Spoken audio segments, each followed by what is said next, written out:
سبحان الله وبحمده عدد خلقه ورضاء نفسه وزنة عرشه ومداد كلماته سبحان الله وبحمده عدد خلقه ورضاء نفسه وزنة عرشه ومداد كلماته سبحان الله وبحمده عدد خلقه ورضاء نفسه وزنة عرشه ومداد كلماته نحمد الله العظيم ونصلي على رسوله الكريم أما بعد அன்பான ஜமாத்தார்களே, பெரியோர்களே, அல்லாஹ்வுடைய அருளால் ஃபஜ்ருடைய தொழுகையை இமாம் ஜமாஅத்தோடு தொழுதுவிட்டு குர்ஆன் ஹதீஸை பற்றி பேசுவதற்காக விளங்குவதற்காக நாம் எல்லாம் அமர்ந்திருக்கிறோம். அல்லாஹ் ஜல்லஷானஹு வ தஆலா நம்முடைய அனைத்து இபாதத்துகளையும் பரிபூர்ணமாக கபூல் செய்வானாக. ஆமீன். அல்லாஹ்வுடைய ரஹ்மத்தும் மக்ஃபிரத்தும் நம் அனைவர்கள் மீதும் முழுமையாக வந்து சேரட்டுமாக. ஆமீன். சங்கையான பெருமக்களே, நபிகள் நாயகம் ஸல்லல்லாஹு அலைஹி வஸல்லம் அவர்கள் இந்த உம்மத்தில் கட்டமைத்த ஒரு காரியம், ஒரு மனிதர் இன்னொரு மனிதரோடு சகோதரத்துவத்தோடு வாழ்வது. சகோதரத்துவம் இஸ்லாம் விரும்புகிறது. சகோதரத்துவத்தோடு பகைமை இல்லாமல், எந்த விதமான வேறுபாடும் இல்லாமல், யாரும் யாரை பற்றியும் தவறான எண்ணம் கொள்ளாமல், ஒவ்வொரு மூமினும் பிற மூமின்கள் மீது சகோதரத்துவத்தோடு நடப்பதை நபிகள் நாயகம் ஸல்லல்லாஹு அலைஹி வஸல்லம் ஆசைப்பட்டார்கள். அப்படி ஒரு சமூகத்தையும் உருவாக்கினார்கள். மக்காவை விட்டும் ரசூல் ஸல்லல்லாஹு அலைஹி வஸல்லம் மதீனாவினுடைய அவுட்டருக்கு போன உடனே ரசூலுல்லாஹ் செய்த முதல் காரியம் ஒரு பள்ளிவாசலை கட்டினார்கள். அந்த பள்ளிவாசலுக்கு பெயர் மஸ்ஜிதே குபா. இன்றைக்கும் அந்த பள்ளிவாசல் இருக்கிறது, மஸ்ஜிதே குபா. குபா என்ற பள்ளிவாசல். மதீனாவுக்குள் போனதும் நபி ஸல்லல்லாஹு அலைஹி வஸல்லம் அந்த மக்களோடு நன்கு ஒரு அறிமுகமானதற்கு பின்னால் ரசூலுல்லாஹி ஸல்லல்லாஹு அலைஹி வஸல்லம் அவர்கள் செய்த முதல் காரியம், முஸ்லிம்களுக்கு மத்தியில், மூமின்களுக்கு மத்தியில் சகோதரத்துவத்தை தான் ஏற்படுத்தினார்கள். மக்காவிலிருந்து ஹிஜ்ரத் செய்து வந்த ஒரு சஹாபியை ரசூலுல்லாஹ் அழைப்பார்கள். மதீனாவில் இருக்கக்கூடிய ஒரு சஹாபியை ரசூலுல்லாஹ் அழைச்சி சொல்லுவாங்க, இந்த மக்காவாசி இன்றிலிருந்து உங்களுக்கு சகோதரர், இவரை நீங்கள் சகோதரராக பாவிக்க வேண்டும். இப்படி ஒவ்வொரு ஆளையார் ரசூல் ஸல்லல்லாஹு அலைஹி வஸல்லம் மதீனத்து சஹாபாக்களோடு சேர்த்து விட்டு சகோதரத்துவத்தை ஏற்படுத்தினாங்க. அதில் சில சஹாபாக்கள், மதீனத்து சஹாபாக்கள், மக்காவிலிருந்து ஹிஜ்ரத் செய்து வந்த சில சஹாபாக்களை தங்கள் வீட்டுக்கே அழைத்து போனாங்க. வீட்டுக்கு நடுவே ஒரு திரை போட்டு, அந்த சைடு நீங்கள் இருந்து கொள்ளுங்கள், இந்த பக்கம் நாங்கள் இருந்து கொள்கிறோம் என்றெல்லாம் சொல்லக்கூடிய அளவுக்கு, இன்னும் சொல்ல போனால் மதீனத்து சஹாபாக்கள் எந்த அளவு தன்னுடைய சகோதரத்துவத்தை மக்காவாசிகளிடத்தில் காட்டினார்கள் என்றால், தன் சொத்தில் கூட பங்கு எழுதி வைத்தார்கள். நான் இறந்ததற்கு பின்னால் இந்த தோட்டம் இந்த மக்காவாசிக்கு சொந்தம், இந்த விவசாய பூமி மக்காவாசிக்கு சொந்தம், இந்த வீடு இந்த மக்காவாசிக்கு சொந்தம் என்று தான் இறந்ததற்கு பின்னாலும் கூட தன்னுடைய சொத்தை பங்கு வைத்து கொடுப்ப விஷயத்திலும் நபி ஸல்லல்லாஹு அலைஹி வஸல்லம் அவர்களுடைய ஆசையின் பிரகாரம் சகோதரத்துவத்தை வெளிப்படுத்தினார்கள் மதீனத்து தோழர்கள், சஹாபாக்கள். அருமையான பெருமக்களை, இன்னமல் மூமினூன இஹ்வா, அல்லாஹ் குர்ஆனில் சொல்கிறான், ஒவ்வொரு மூமின்களும் சகோதரர்கள்.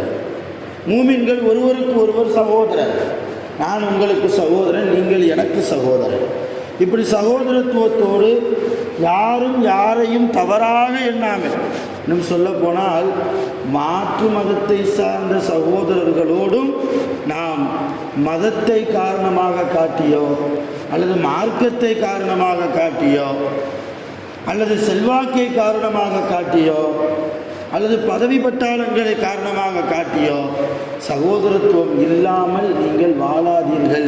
ரசூலுல்லாஹி ஸல்லல்லாஹு அலைஹி வஸல்லம் சொன்னாங்க, மாற்று மத சகோதரர்களை நீங்கள் அணைத்து வாழுங்கள், அவர்களை சேர்த்து வாழுங்கள், அவர்களோடு சகோதரத்துவத்தை நீங்கள் வெளிப்படுத்துங்கள். அல்லாஹ்வுடைய ரசூலுடைய மேலான ஆசை இந்த உம்மத் ஒருவருக்கொருவர் போட்டி பொறாமை இல்லாமல் அன்போடும் பாசத்தோடும் இணக்கத்தோடும் எல்லோரும் அல்லாஹ்வுடைய அடிமை என்கிற ஒரு உணர்வோடு, இறை உணர்வோடு வாழ வேண்டும் என்பது ரசூலுல்லாஹி ஸல்லல்லாஹு அலைஹி வஸல்லம் அவர்களுடைய மிகப்பெரிய ஆசை, மிகப்பெரிய ஆசை. அதனால தான் ரசூலுல்லாஹ் சொன்னாங்க, உன் பக்கத்து வீட்டுக்காரர் அவர் முஸ்லீமோ அல்லது ஹிந்துவோ அல்லது கிறிஸ்தவரோ அல்லது வேறு எந்த மதத்தை சார்ந்தவராக கூட இருக்கலாம், அவருக்கு நீ நல்லவராக நடக்கவில்லை என்றால் அல்லாஹ்வுக்கு நீ நல்ல அடிமை இல்லை என்றார்கள் ரசூலுல்லாஹ்.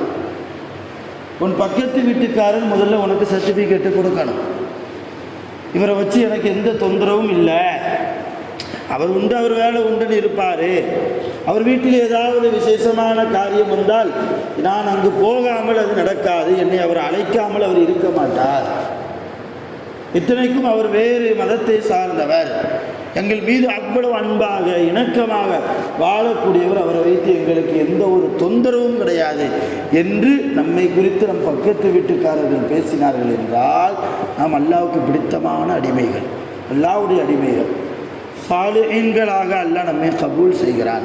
ஒருவேளை உங்கள் பக்கத்து வீட்டுக்காரர் பசியோடு இருக்கிற போது நீங்கள் சாப்பிட்டால், அவர்கள் சாதாரணமான உணவு சாப்பிட்டு கொண்டிருக்கிற போது நீங்கள் நல்ல உணவை, விலை உயர்ந்த தானியங்களை, காய்கறிகளை வாங்கி வந்து சமைத்து நீங்கள் சாப்பிட்டால், அதிலிருந்து ஒரு பங்கை நீங்கள் உங்கள் பக்கத்து வீட்டுக்கு கொடுக்காமல் சாப்பிட்டால், நீங்கள் தொந்தரவு கொடுக்கக்கூடிய பக்கத்து வீட்டுக்காரராக உங்கள் பக்கத்து வீட்டுக்காரருக்கு நீங்கள் இருந்தால் அல்லாஹ் உங்கள் இபாதத்தை கூட ஏற்க மாட்டான் என்றார்கள் நபிகள் நாயகம் ஸல்லல்லாஹு அலைஹி வஸல்லம்.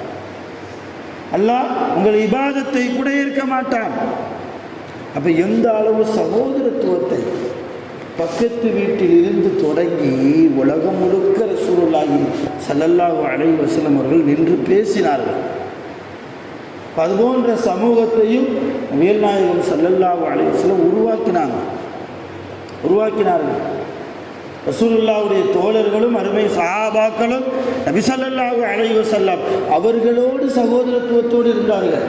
ஒரு பக்கம் நபி, இன்னொரு பக்கம் ரசூல், இன்னொரு பக்கம் அவர்கள் மீது வைத்திருக்கிற அந்த முஹப்பத், அந்த காதல், அந்த அன்பு, எல்லாத்தையும் தாண்டி சகோதரத்துவம்.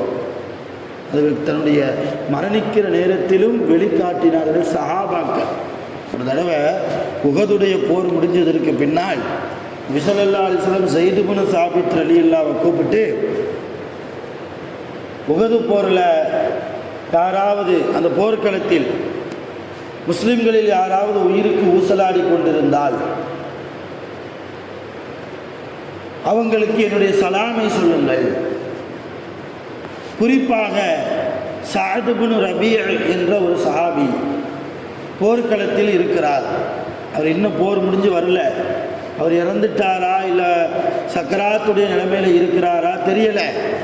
அவர் உயிரோடு இருந்தால் என்னுடைய சலாமை சொல்லுங்க, அவர் இப்போ எப்படி இருக்கிறார் என்பதையும் கேட்டு வாங்க. ஆரோக்கியமாக இருந்தால் ஓரளவு பிழைச்சிடலாம் என்ற சூழ்நிலை இருந்தால் அவரை அழைச்சிட்டு வாங்க. ரசூலை சொல்லி அனுப்புனாங்க. ஸைத் இப்னு சாபித் ரலியல்லாஹு நேராக போனாங்க. ஸைத் ரலியல்லாஹு பார்த்தாங்க, சஅத் இப்னு ரபீ ரலியல்லாஹு உயிருக்கு ஊசலாடி கொண்டு இருக்கிறார். உயிருக்கு ஊசலாடி கொண்டிருக்கிறார். சக்கராத்துடைய நிலைமை, மரணத்தின் விளிம்பில் நின்று கொண்டிருக்கிற சஅத் இப்னு ரபீ ரலியல்லாஹுவை பார்த்து ஸைத் ரலியல்லாஹு சொன்னாங்க, அல்லாஹ்வுடைய ரசூல் உங்களுக்கு சலாம் சொன்னாங்க. பதில் சலாம் சஅத் இப்னு ரபியா சொன்னாங்க, வலைக்குமுஸ் ஸலாம் யா ரசூலல்லாஹ், அல்லாஹ்வுடைய தூதர் அவர்களே உங்கள் மீதும் சலாம் உண்டாகட்டுமாக. இந்த சலாமை செய்தே என் ரசூலுக்கு நீங்கள் எத்தி வையுங்கள். சரி, நீங்கள் எப்படி இருக்கிறீங்க, உயிர் பிழைக்கலாமா? அப்போ சஅத் இப்னு ரபியா சொன்னாங்க, இந்த உஹது மலையின் அடிவாரத்தின் வழியாக நான் சுவனத்தின் வாடையை நுகர்ந்து கொண்டிருக்கிறேன், சுவனத்தின் காற்றை நான் நுகர்ந்து கொண்டிருக்கிறேன் சொல்லிட்டு சஅத் இப்னு ரபியா ரலியல்லாஹு ஸைத் இப்னு சாபித் ரலியல்லாஹு பார்த்து சொன்னாங்க, ஸைத் ரலியல்லாஹு அன்ஹு அவர்களே, எங்கள் குடும்பத்தை சார்ந்தவர்களிடத்தில் போய் நீங்கள் சொல்லுங்கள், என் குடும்பத்தை சார்ந்தவரிடத்தில் போய் சொல்லுங்கள், எங்கள் ஊரை சார்ந்த மதீனத்து தோழர்களிடத்தில் போய் நீங்கள் சொல்லுங்கள், நான் சொன்னேன் என்று சொல்லுங்கள். என்ன சொல்ல வேண்டும்? உயிர் உள்ள வரைக்கும் ரசூலுல்லாஹ்வின் மீது நீங்கள் முஹப்பத் வைக்க வேண்டும். உங்களுடைய கண்ணினுடைய அந்த இமை முடி அசைகிற அளவுக்கு கூட உங்கள் உடம்பில் உயிர் இருக்குமேயானால் அந்த நேரம் வரைக்கும் நீங்கள் ரசூலுல்லாஹி ஸல்லல்லாஹு அலைஹி வஸல்லம் அவர்கள் மீது அன்பை நீங்கள் காட்ட வேண்டும். ரெண்டாவது, சஅத் இப்னு ரபியா ரலியல்லாஹு சக்கராத்துடைய நிலைமையில் சொல்கிறாங்க ஸைத் ரலியல்லாஹுவை பார்த்து, சகோதரத்துவத்தோடு என் குடும்பம் அடுத்த மனிதரிடத்தில் வாழ வேண்டும், இணக்கமாக, பகைமை இல்லாமல், வேறுபாடு இல்லாமல், விரோதம் குரோதம் போட்டி பொறாமை எதுவுமே இல்லாமல் அல்லாஹ்வுடைய ரசூல் நமக்கு காட்டி தந்த வழிமுறையின் பிரகாரம் எல்லா மனிதர்களோடும் சகோதரத்துவத்தோடு என் குடும்பத்தார்களை நீங்கள் வாழச் சொல்லுங்கள், நான் சொன்னேன் என்று சொல்லுங்கள் என்று சொல்லி கலிமாவை முடிந்து அந்த இடத்திலே வஃபாத்தும் ஆனார். ரசூல் ஸல்லல்லாஹு அலைஹி வஸல்லம் எப்படிப்பட்ட சஹாபாக்களை உருவாக்கினாங்க. இன்னைக்கு சொந்த குடும்பத்திலேயே அண்ணனை தம்பிக்கு பிடிக்கிறது இல்லை, தம்பியை அண்ணனுக்கு பிடிக்கிறது இல்லை, ஏகப்பட்ட காரணம் சொல்கிறோம். அவர் அப்படி பேசினார், இப்படி பேசினார், அவர் அந்த சூழ்நிலையில் அப்படி நடந்து கொண்டார், இந்த சூழ்நிலைக்கு நடந்து கொண்டார். எப்படி நடந்தாலும் ஒரு தாய் வயிற்றில் பிறந்த சொந்த இரத்த பந்த உறவான அண்ணன் தம்பிக்குள் ஏகப்பட்ட சண்டைகள், சச்சரவுகள், ஷைத்தானுடைய சூழ்ச்சிகள் இன்றைக்கு பல குடும்பங்களில் அண்ணன் தம்பி உறவுக்கு மத்தியில் பரவி போயிருக்கிறது. நபி ஸல்லல்லாஹு அலைஹி வஸல்லம் சொன்னாங்க, நாளைக்கு கியாமத் நாளில் அல்லாஹ் தஆலா ரெண்டு அண்ணன் தம்பிகளை அழைப்பார்.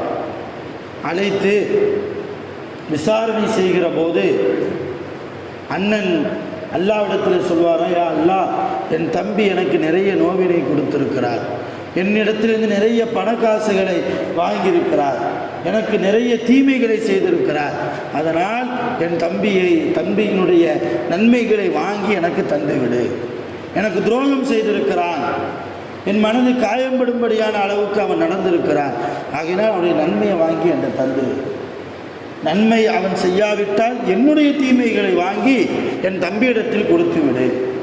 இப்படி அந்த அண்ணன் அல்லாஹ்விடத்தில் முறையிடுகிற போது அல்லாஹ் தஆலா ஒரு மலக்கை அழைத்து இந்த அண்ணனுக்கு அந்த சுவனத்து மாளிகை நீங்கள் சுற்றி காமியுங்கள் என்று சொல்வானாம். உடனே அந்த மலக்கு அந்த அண்ணனுடைய கையை பிடிச்சிட்டு சுவனத்து மாளிகை, அல்லாஹ் சொன்ன அந்த சுவனத்து மாளிகைக்குள் போய் அவர் பார்ப்பார். கண் மிரளுகிற அளவுக்கு, ஆச்சரியப்படுகிற அளவுக்கு இப்படியெல்லாமா சுவனத்தின் இன்பங்கள், சுவனத்து மாளிகைகள். நேர ஓடி வந்து அவர் அல்லாஹ்விடத்தில் கேட்பார், யா அல்லாஹ், மையம்லிக்கு ஹாதா, மையம்லிக்கு ஹாதா, இந்த மாளிகைக்கு சொந்தமானவர் யார், யாருக்காக இந்த மாளிகையை வைத்திருக்கிறார்? அல்லாஹ் சொல்லுவான், இந்த மாளிகையை நான் எந்த நபிக்கும் கொடுக்கிறதா இல்லை, எந்த அரசர்களுக்கும் கொடுக்கிறதா இல்லை, எந்த உயர் பதவியில் வாழ்ந்த உலகத்தில் வாழ்ந்தவர்களுக்கும் கொடுப்பதா இல்லை, எந்த ஷஹீதுகளுக்கும், போரிலே எனக்காக உயிரை தியாகம் செய்தவர்களுக்கும் நான் கொடுக்கிறதா இல்லை. யாருக்கு தெரியுமா வச்சிருக்கிறேன்? உனக்கு தான் வச்சிருக்கேன். நானா? அல்லாஹ் உனக்கு தான் வச்சிருக்கேன். ஆனால் ஒரு கண்டிஷன், உன் தம்பியை நீ மன்னிக்கணும், உன் சகோதரனை நீ மன்னிக்க வேண்டும். அவன் மீது இவ்வளவு பிராத சொல்ற, இவ்வளவு குற்றத்தை அடுக்கி வைக்கிறாய், எல்லாம் நியாயமான குற்றம்தான். உன் தம்பி உண்மையிலேயே உனக்கு தவறுதான் செய்திருக்கிறான், இருந்தாலும் கூட அவனை நீ மன்னித்தால் உனக்கு அந்த சுவனத்து மாளிகை. உடனே அந்த அண்ணன் சொல்வார், கது கஃபர்து ரப்பே, அது கஃபர்து யா ரப், என ரட்சகனே என் தம்பியை நான் மன்னிக்கிறேன், மன்னித்து விட்டே சொன்னதற்கு பின்னால் அல்லாஹ் சொல்வானா, நீ மட்டும் அந்த மாளிகைக்கு போவானா, உன் தம்பியின் கரம் பிடித்து அண்ணன் தம்பி 2 பேருமாக அந்த மாளிகைக்குள் சென்று சந்தோஷமாக இருந்து கொள்ளுங்கள். இப்போ அல்லாஹ் நாளைக்கு கியாமத்தில் கூட அண்ணன் தம்பி உறவு விஷயத்தில் எவ்வளவு நேசிக்கிறான். ரசூல் ஸல்லல்லாஹு அலைஹி வஸல்லம் சொல்கிறாங்க, ஆதாரபூர்வமான ஹதீஸ், தம்பியை மன்னிக்க இன்னைக்கு அண்ணன் தயாராக இல்லை, அண்ணனை மன்னிக்க தம்பி தயாராக இல்லை. காரணம், சுவனத்தின் மீது ஆசை இல்லை. அண்ணனை மன்னிச்சா தம்பியை மன்னித்தால் அல்லாஹ்வுடைய அருள் கிடைக்கும் என்கிற சிந்தனை இல்லாமல் உலகத்தின் மோகத்தின் பின்னால் போய்கொண்டிருக்கிறோம். அது அருமையான பெருமக்களே, ரசூலுல்லாஹி ஸல்லல்லாஹு அலைஹி வஸல்லம் அவர்கள் நம்மிடத்தில் ஆசைப்பட்ட ஒரு விஷயம், நாம் அடுத்தவர்களுக்கு தொந்தரவு கொடுக்காமல், தீங்கு இழைக்காமல், அநியாயம் செய்யாமல், யாருக்கும் அநீதியும் இழைக்காமல், சகோதரத்துவத்தோடு, அன்போடு, பாசத்தோடு, இணக்கத்தோடு நடக்க வேண்டும் என்பதுதான். அதை நம் வாழ்க்கையில் நாம் நிறைவேற்ற வேண்டும், அமலுக்கு கொண்டு வர வேண்டும். வல்ல ரஹ்மான் அப்படிப்பட்ட நல்ல வாழ்க்கையை வாழ்ந்து மரணிப்பதற்கு நம் அனைவர்களுக்கும் தௌஃபீக் செய்வானாக. உலகத்தில் வாழ்கிற போது நோய் நொடி இல்லாமல் ஆஃபியத்தோடு, ஆரோக்கியத்தோடு, மனராகத்தோடு, மகிழ்ச்சியோடு, இன்பத்தோடு வாழ்ந்து மரணிப்பதற்கும் வல்ல ரஹ்மான் நம் அனைவர்களுக்கும் அருள் செய்வானாக. வாஹிரு தஅவானா அல்ஹம்துலில்லாஹி ரப்பில் ஆலமீன். சுப்ஹானல்லாஹி வ பிஹம்திஹி, சுப்ஹானல்லாஹி வ பிஹம்திஹி, அஷ்ஹது அன் லா இலாஹா இல்லா அன்த, அஸ்தக்ஃபிருக வ அத்தூபு இலைக். ஆமீன். சுப்ஹான ரப்பிக ரப்பில் இஸ்ஸத்தி அம்மா யசிஃபூன் வ ஸலாமுன் அலல் முர்ஸலீன் வல்ஹம்துலில்லாஹி ரப்பில் ஆலமீன். ஸல்லல்லாஹு அலா முஹம்மத் ஸல்லல்லாஹு அலைஹி வஸல்லம். ஸல்லல்லாஹு அலா முஹம்மத் ஸல்லல்லாஹு அலைஹி வஸல்லம். ஸல்லல்லாஹு அலா முஹம்மத் யா ரப்பி ஸல்லி அலைஹி வஸல்லம். ஸலாம் அலைக்கும்.